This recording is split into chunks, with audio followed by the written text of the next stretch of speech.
tarde, queridos. Hoje nós vamos iniciar o segundo webinar. Cristiane, você que é a minha mediadora, você que tem que me apresentar.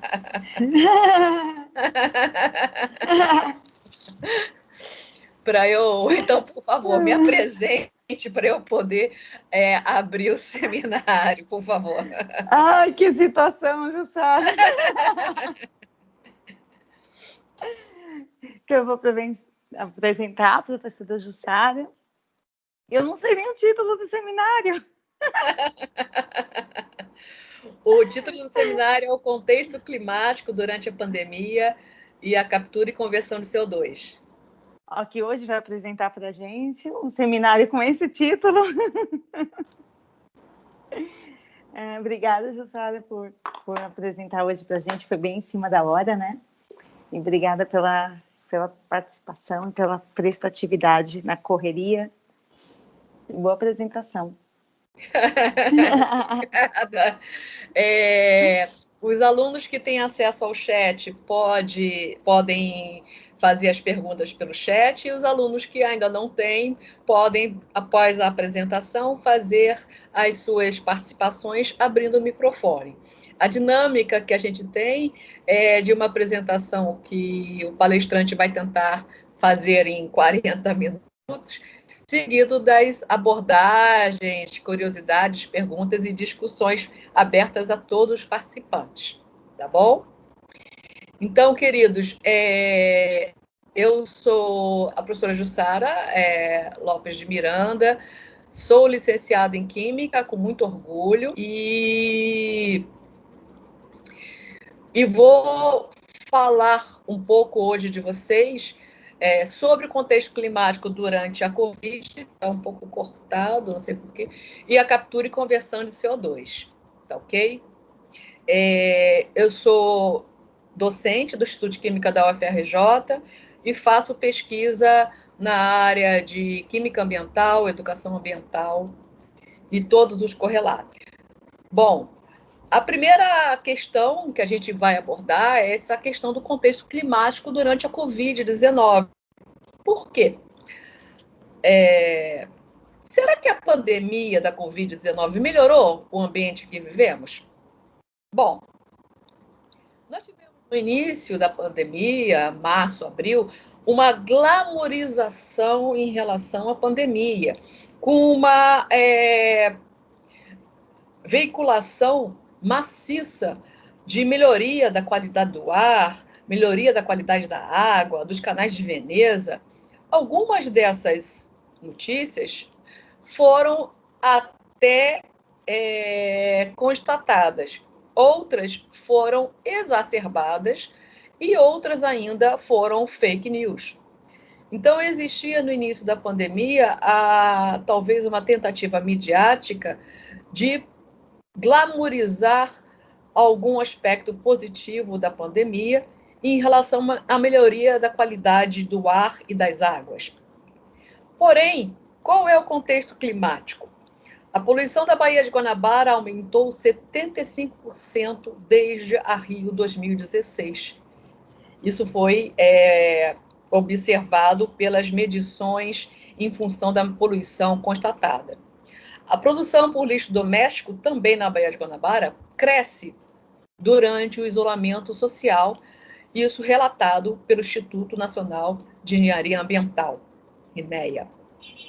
Segundo o biólogo Mário Moscatelli, os rios Sarapuí e Iguaçu foram áreas que receberam muito lixo e esgoto não tratado, que desembocam in natura na Baía de Guanabara.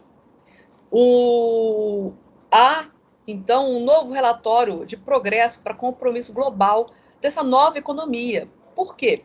A produção de plástico e de CO2 aumentou mesmo durante a Covid-19.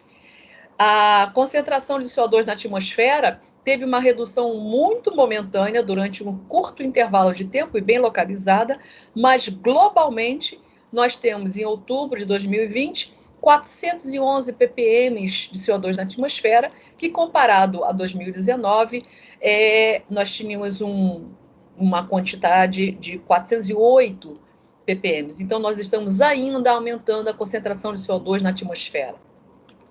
E essa crise ambiental, o que ela tem a ver com a chamada ecologia integral? O que a gente pode fazer? Vocês já ouviram falar no antropoceno? O que é esse antropoceno?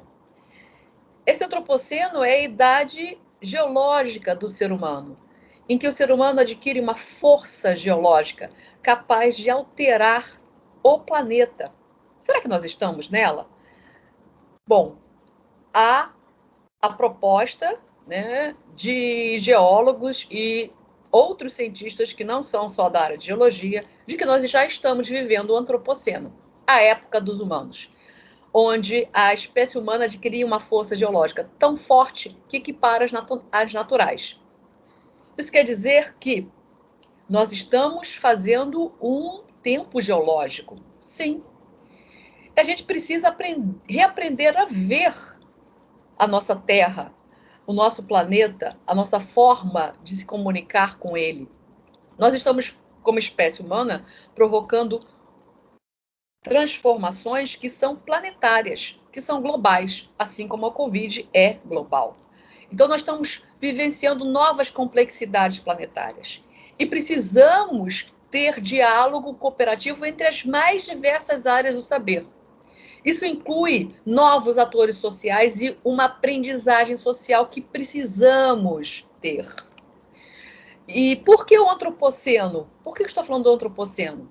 Porque nós temos um relato de origens da Covid-19 que é em função da falta de limite desse uso dos recursos naturais. Independentemente de onde ela foi constatada inicialmente, nós temos uma observação de um desequilíbrio no nosso ecossistema planetário.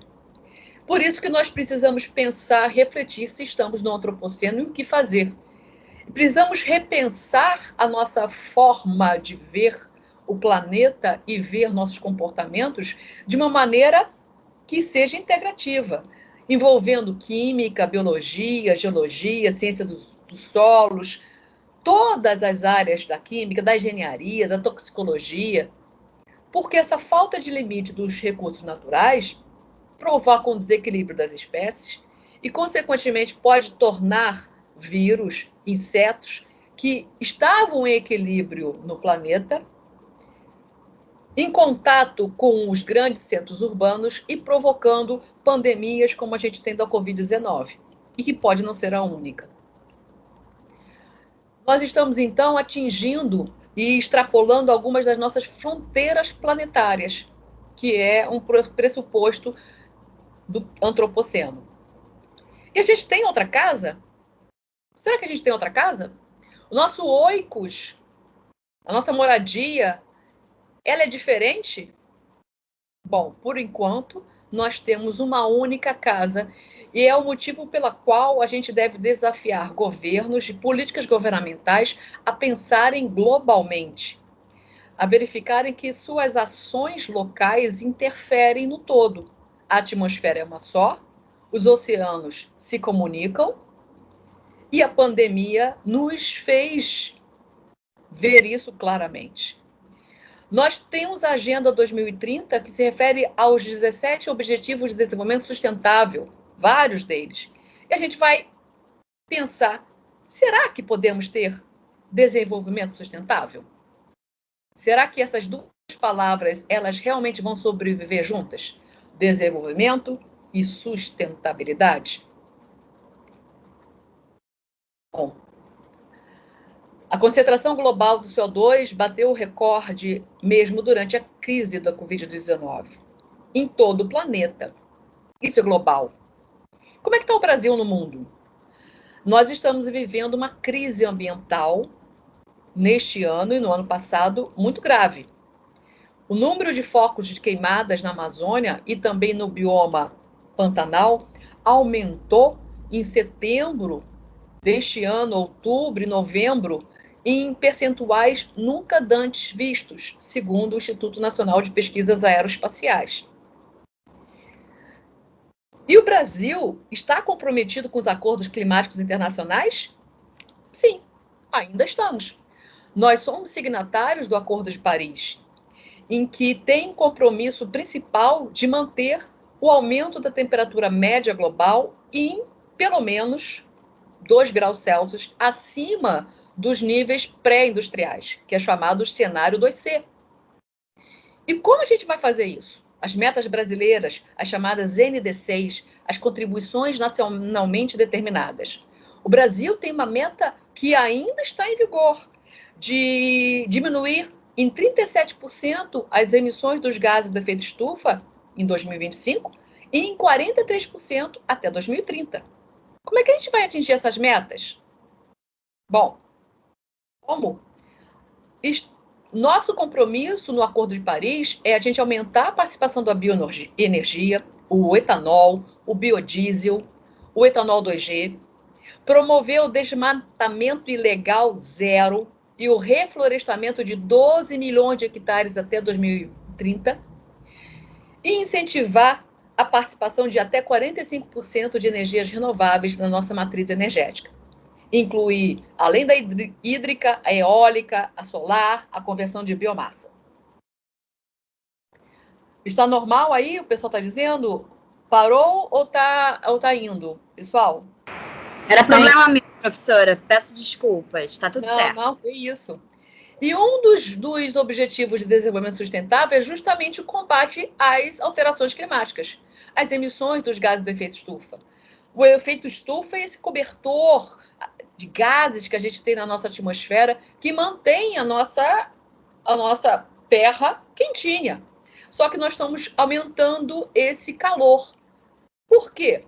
Porque nós estamos aumentando a concentração desses gases que são capazes de reter calor da radiação solar. E por isso nós estamos provocando um aumento da temperatura média global que já chegou a quase 1% acima da média. Como é que está o CO2 nessas mudanças climáticas? Por que o CO2 é um gás do efeito estufa? Por que ele é o principal? E porque somente alguns gases da atmosfera são gases do efeito estufa. Como assim? Quais são os gases que estão em maior proporção na atmosfera da Terra, que ainda é a nossa casa? A gente tem 78% de nitrogênio, 21% de oxigênio e só 1% de CO2 e alguns outros gases. Então, por que esse 1% de CO2 faz tanta diferença? Bom, os gases, para serem gases do efeito estufa, eles têm que ser capazes de reter a parte do calor proveniente da radiação solar. Que parte é essa? É a parte da região do infravermelho da radiação solar. E somente alguns gases são capazes de fazer isso? Sim. Somente alguns gases são capazes de, através das suas vibrações moleculares, reter parte da energia do calor proveniente da radiação solar, a radiação na região do infravermelho.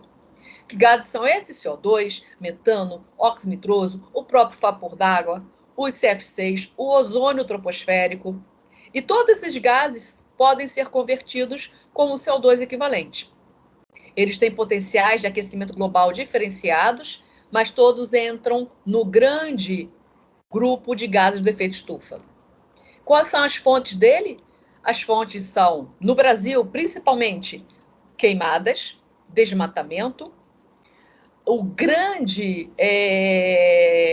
a grande quantidade de fertilizantes utilizados na nossa agricultura, o nosso rebanho bovino, que é um dos maiores, ou se não o maior, né, em todo o mundo, que tem o seu tratamento extensivo. Então, nossa pecuária é extensiva, utilizando grandes extensões de terra, além da energia, das emissões dos combustíveis fósseis, das emissões dos próprios veículos, do transporte a diesel, que é a matriz energética principal que movimenta as nossas mercadorias, é o diesel. O que a gente pode fazer, então? O que a gente pode fazer com esse CO2, com os gases do efeito estufa? Vou falar do CO2 especificamente. A gente pode capturar, estocar ou pode converter. Usar, converter. Como é que é isso? Como é que é essa captura? Como é que é essa conversão? A gente vai falar um pouquinho de cada uma delas. Não vamos esgotar o assunto, porque ele é amplo. Eu adoro esse assunto, mas ele é muito amplo. Como é que a gente pode capturar o CO2? Bom, a gente pode fazer o sequestro do CO2. Capturar, transportar e estocar. Ou em oceanos, que não é muito legal, ou em florestas, reflorestamento, ou fazer o sequestro artificial. Então, a gente pode ter o sequestro direto, que envolve captura e armazenamento, que envolve compostos químicos, que envolve recuperação avançada de óleo e gás, EOR, e o indireto, que é o reflorestamento, a injeção em tanques para microalgas, até para a produção de biodiesel, a carbonatação, a fertilização de oceanos, que já foi feita. Como é que a gente pode capturar esse CO2? Bom, o CO2, lembrando, né, ele está diluído em uma corrente gasosa. E ele é um ácido, ele é um óxido ácido, um anidrido do ácido carbônico. Por isso, ele é capaz de formar um ácido meio aquoso. Então, a gente tem que aproveitar essa propriedade. Que tipo de substâncias podem capturá-lo? Ou substâncias que tenham grande capacidade de adsorção, ou substâncias que têm propriedades básicas. E a gente aproveitou essa propriedade utilizando a absorção química com as aminas alcooladas, que é uma tecnologia já madura das refinarias, que já utilizavam captura de CO2 com aminas alcooladas para especificar o gás natural. E isso foi utilizado. Então, a gente pode fazer o sequestro do CO2, mas uma das etapas do sequestro do CO2 é a captura. E depois nós vamos ter que transportá-lo e estocá-lo ou utilizá-lo de alguma forma. A captura tem diversas tecnologias, pode ser a pós-combustão, a pré-combustão, pode ser queimar a nossa fonte de energia só com oxigênio. O transporte pode ser por dutos, chamados carbonodutos ou carbodutos, por navios. E o armazenamento e estocagem podem ser também de diversas formas. Pode ser colocar um CO2 debaixo da terra, que é a estocagem geológica. Pode ser no fundo dos oceanos. Pode ser estocar na biomassa. Pode ser fixar em compostos industriais, como carbonatos. Essas tecnologias de captura de CO2 todas já estão sendo empregadas no mundo. Então, a gente pode capturar o CO2 após queimá-lo. A gente pode capturar o CO2 antes de queimá-lo, fazendo processos de conversão química legais, utilizando catalisadores químicos. E a gente pode capturar o CO2, como eu falei, queimando a nossa fonte de energia com oxigênio puro. Existem plantas de captura de CO2 no mundo? O que é isso?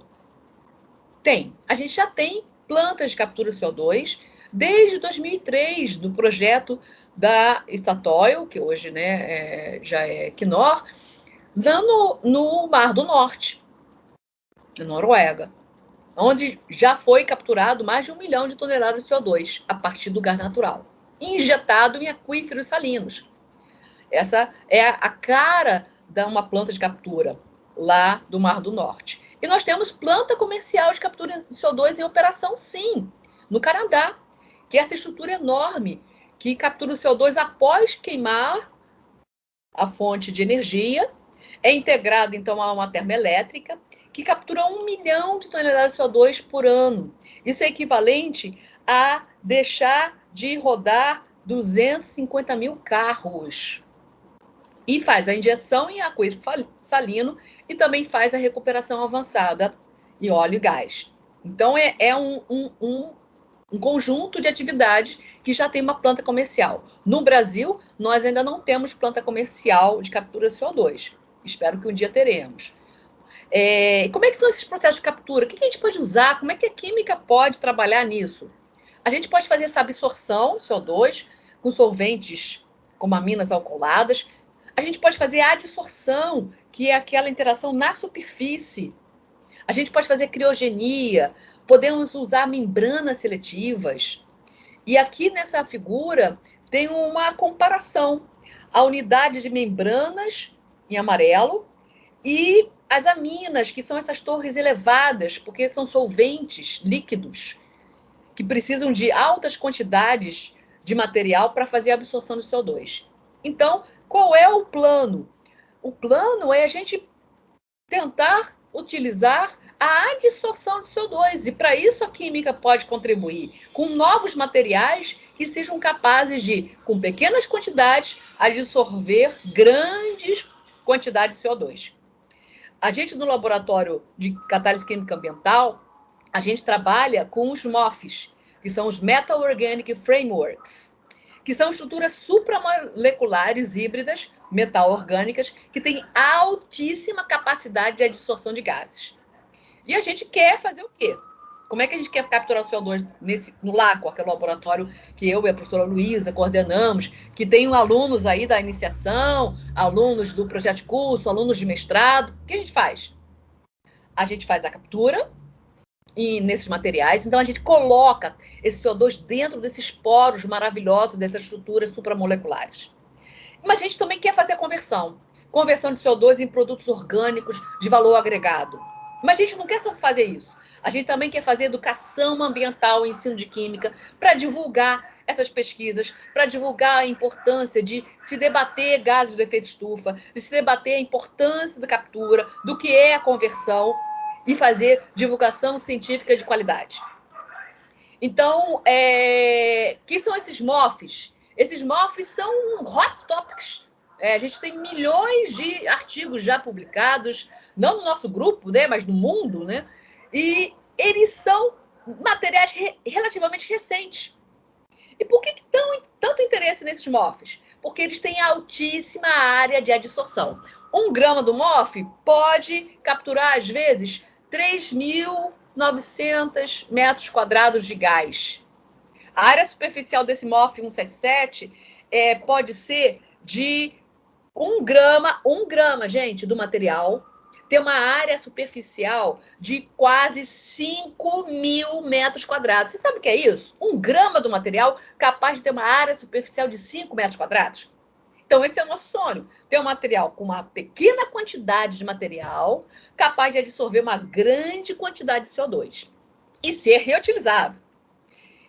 E os MOFs podem ser usados em outros dispositivos eletroeletrônicos, estocagem de gás, transporte de fármacos, em várias utilidades, várias aplicações. Por isso que a gente tem trabalhado em várias aplicações com os MOFs. Nesse seminário, vou me ater na captura de CO2. Eles têm uma elevadíssima capacidade de adsorção e, em altas pressões, eles capturam mais ainda.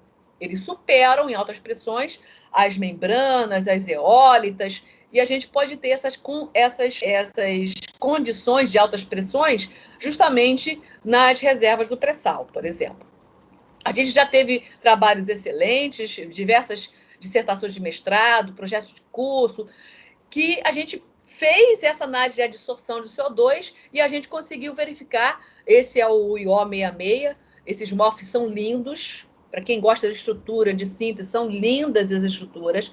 Então, a gente consegue colocar esse CO2 nesses poros, dessas gaiolas maravilhosas desses MOFs, em uma grande quantidade. Mas só isso? Não, a gente quer converter o CO2. Como? Vencendo essa estabilidade termodinâmica do CO2? Como, se ele é muito estável?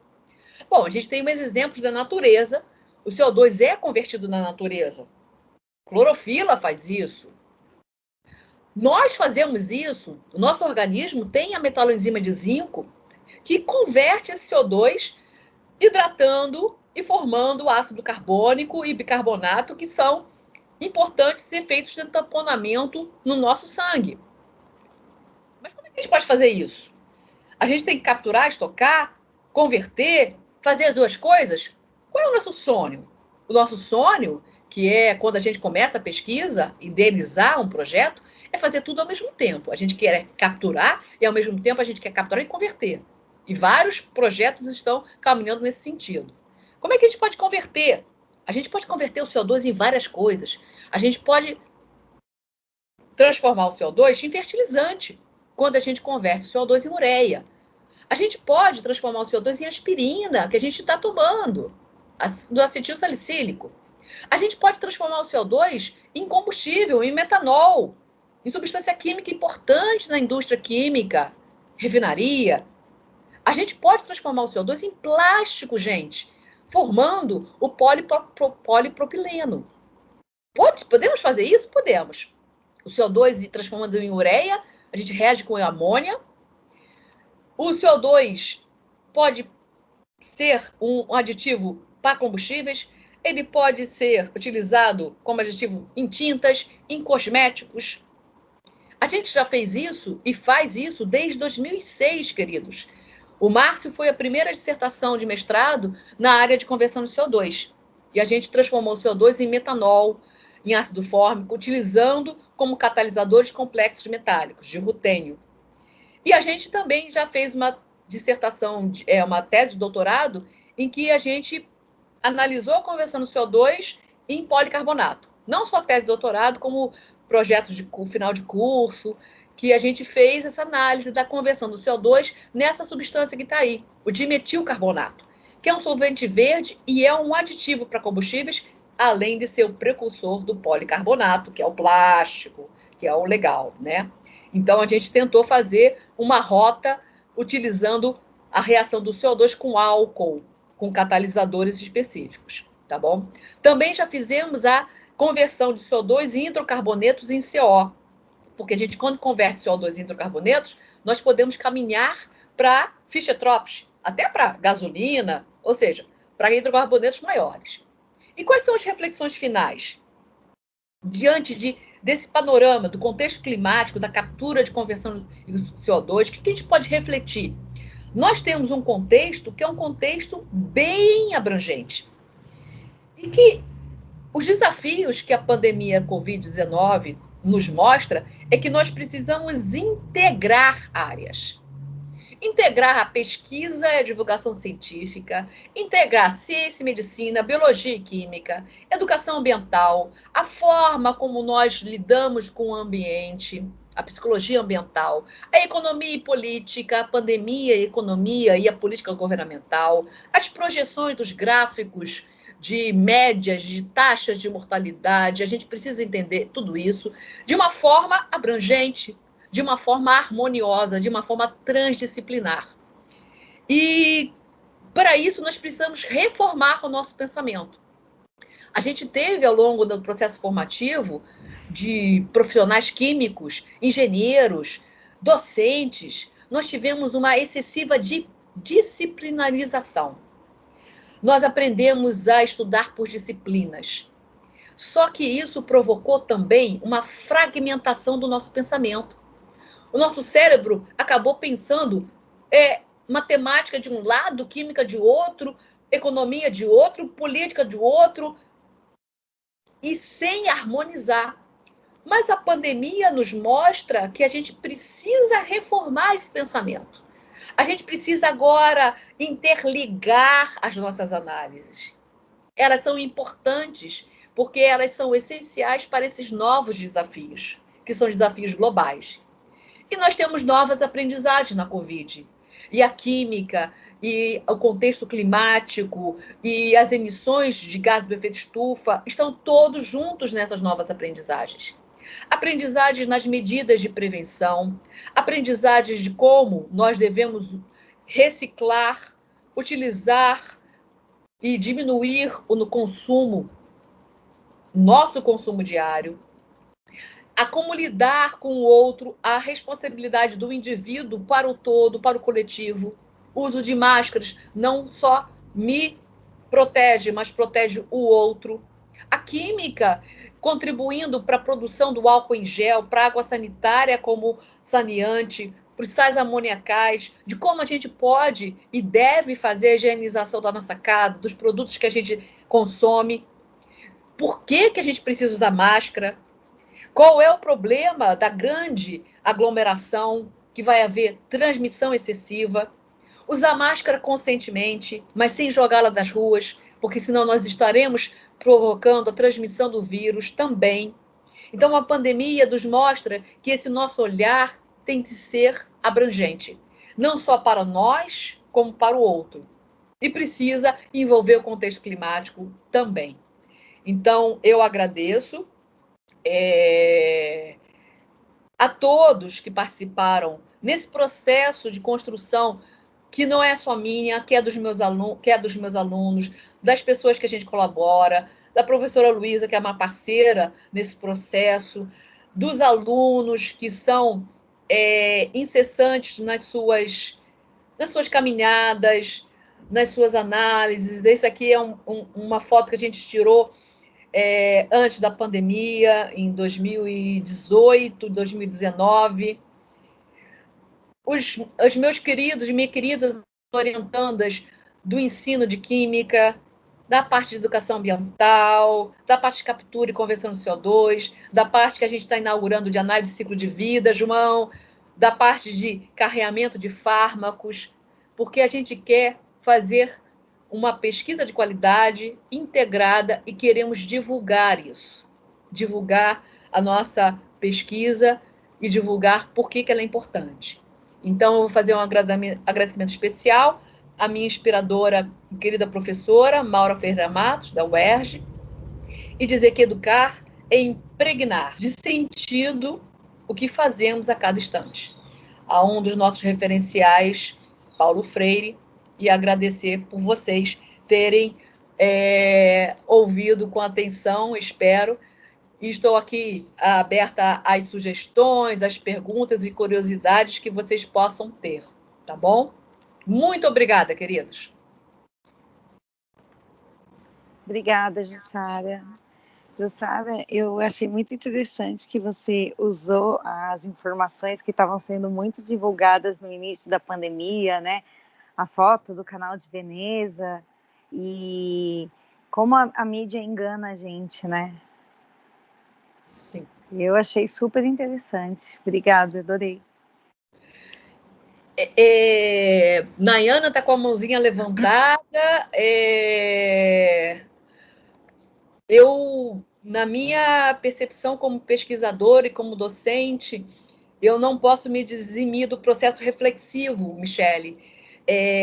Eu acho que faz parte da nossa formação e da nossa missão, né, como pesquisadora.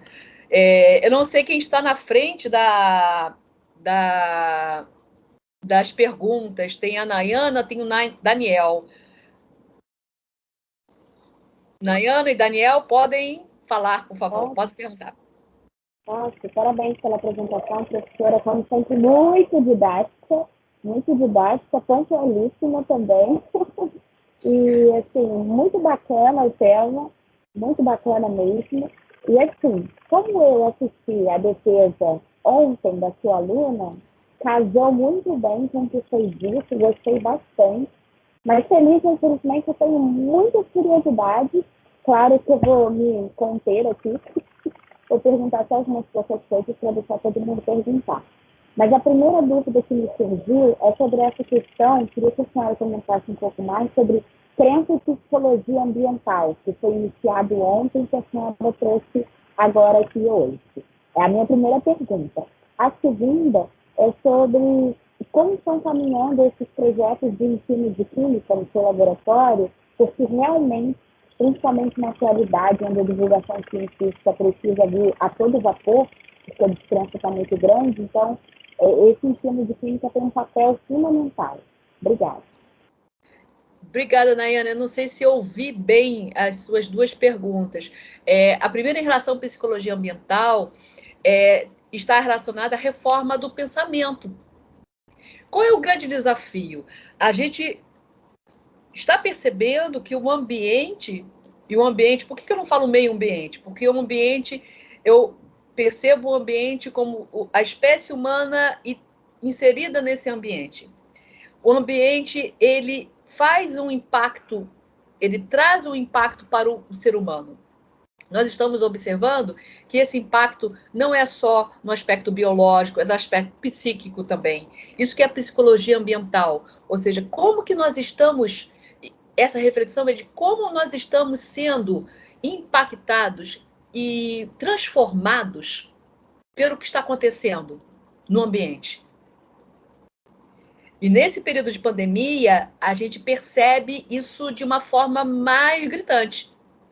O que a gente não percebia com, por exemplo, a qualidade do ar, a má qualidade do ar, a má qualidade das nossas baías, das nossas lagoas, ela impacta até no psíquico, porque as pessoas ficam mais, inclusive, mais estressadas, já foi documentado, menos motivadas e até deprimidas. Então, o ambiente, ele pode estar associado e ser, sim, origem fortalecedora de processos de depressão do ser humano. Essa relação, ela é uma relação abrangente. É uma relação que interfere. Mas isso não tem nada a ver com química. Só que esse movimento, que é um movimento que o ser humano pode ficar desestimulado, deprimido, acaba baixando a imunidade e provocando problemas orgânicos sérios. E a diminuição da imunidade é um aspecto que é muito importante, principalmente nos períodos de pandemia. Eu não sei se respondi a tua pergunta, mas a psicologia ambiental é um campo de estudo. É um campo de estudo que já está sendo realizado em várias partes do mundo, no Brasil também, na área da psicologia, mas não é restrita à psicologia, porque vai estudar justamente as influências da interação da espécie humana, do ser humano, com o ambiente que ele vive, os impactos que ele recebe e os impactos que ele imprime. E a outra, em relação ao laboratório, Dayana, foi isso? Isso, o ensino de química, como vocês trabalham isso, essa questão da divulgação científica, como são os projetos? Olha, nós estamos voltando com muito cuidado. A Suzane aí está de prova, se ela estiver aí. Nós estamos paulatinamente, com muito critério, restringindo o número de pessoas, estamos reativando o laboratório, limpando o que tem que ser limpado, reativando a unidade de adsorção. Estamos em passos lentos. Temos muitos resultados que a gente precisa publicar, tá? Muitos resultados, então a gente está aproveitando para colocar isso, a parte escrita dos artigos em dia, mas tudo isso com muito critério, muito critério. Então a gente está voltando à parte presencial na pesquisa com muito critério. Compramos máscaras, compramos álcool gel, tem limitação de pessoas, limitação de espaço. Só estamos permitindo os alunos que possam ir mesmo, que não estejam com sintomas. Eu não sei se foi isso que você perguntou, mas é o que a gente tem encaminhado, tá bom? Daniel, eu não sei se te respondi. Daniel, você tem uma pergunta, Michele também. Daniel? Oi, Jussara, tu consegue me ouvir? Sim, querido, pode falar. Então, enquanto aluno de graduação, né, tem uma pergunta tanto quanto leiga até, mas é sobre os MOFs, né, os Metal Organic Frameworks. Como é que funciona exatamente essa adsorção do gás carbônico nesses MOFs? Porque ela seria algo mais superficial mesmo, ou o carbono ficaria capturado dentro da estrutura como se fosse um hidrato de metano? Isso! Gostei, Daniel! Viu como vocês raciocinam de uma forma bem legal?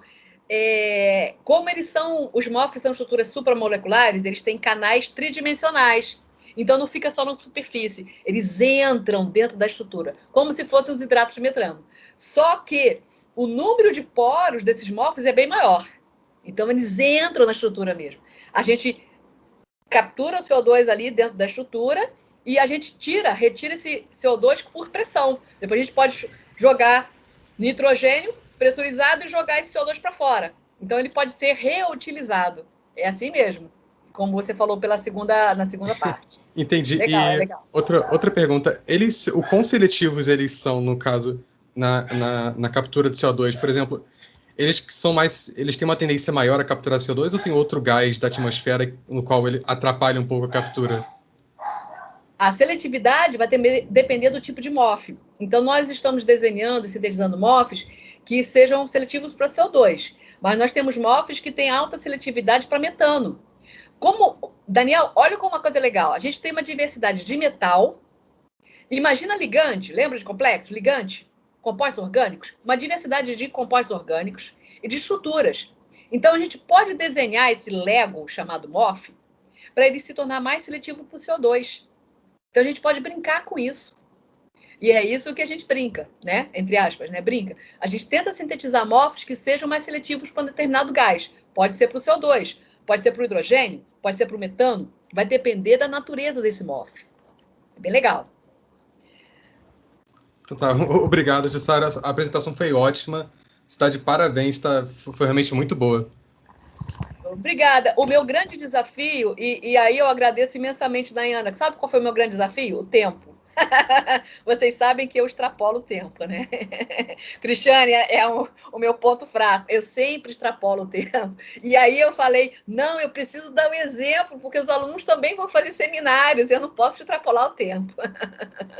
Eu me policiei bem com relação a isso. Bom, aqui no chat tem a pergunta da Michele. Gostaria de perguntar, em relação à captura CO2, quais seriam os maiores entraves existentes para a efetiva implementação do contexto de oil and gas? Bom, qual é? É fazer a captura em larga escala, Michele. Por quê? Porque, por exemplo, nas reservas do pré-sal, algumas reservas do pré-sal têm teores de CO2 de acima de 20%. Acima de 30% inviabiliza a produção. Então, fazer a captura em larga escala é um desafio. No pré-sal, fazer a captura em altas pressões e, às vezes, baixas temperaturas e ter uma alta regenerabilidade. Então, são esses dois grandes desafios. E associado ao custo do material. O material tem que ser mais barato. O MOF puro tem um grande desafio de não ser muito barato, porque seu processo de síntese envolve uma intensidade energética ainda elevada. A gente está fazendo MOF misturado com plástico, com polímero, para fazer membranas com MOFs que sejam mais baratos e que tenham também ainda alta capacidade de adsorção. Mas nós temos aí, eu diria que são 3 desafios ou desafios tecnológicos. Capturar o CO2 em alta escala, em larga escala, utilizar material custo-benefício favorável e, com relação às reservas do pré-sal, atingir eficiência nas condições de pressão e temperatura de algumas reservas do pré-sal com altos teores de CO2. Tá bom, Michele? Obrigada. O Breno está perguntando, queria saber se tem alguma empresa no Brasil interessada em construir uma planta piloto de captura e conversão de CO2. Parece uma boa área para empreender também. O edital Sebrae catalisa essa oportunidade? Nós tivemos já 2 editais do Sebrae. O primeiro edital, a primeira versão foi na área de captura, né? E a segunda versão também. Então, o grupo PAN Membranas, da COP UFRJ, ganhou o edital sobre captura de CO2. Eles estão fazendo um grande projeto de captura de CO2. Lucas está aí? Lucas Vieira? Lucas. O Lucas, na apresentação da disciplina de petróleo e meio ambiente, e o grupo dele, eles apresentaram uma planta piloto, pequena escala, né? De captura de CO2 numa universidade particular lá no sul do Brasil, não foi, Lucas? Sim, foi sim. Isso. Não é? Qual foi a universidade? Foi a Universidade SATC, acho que era.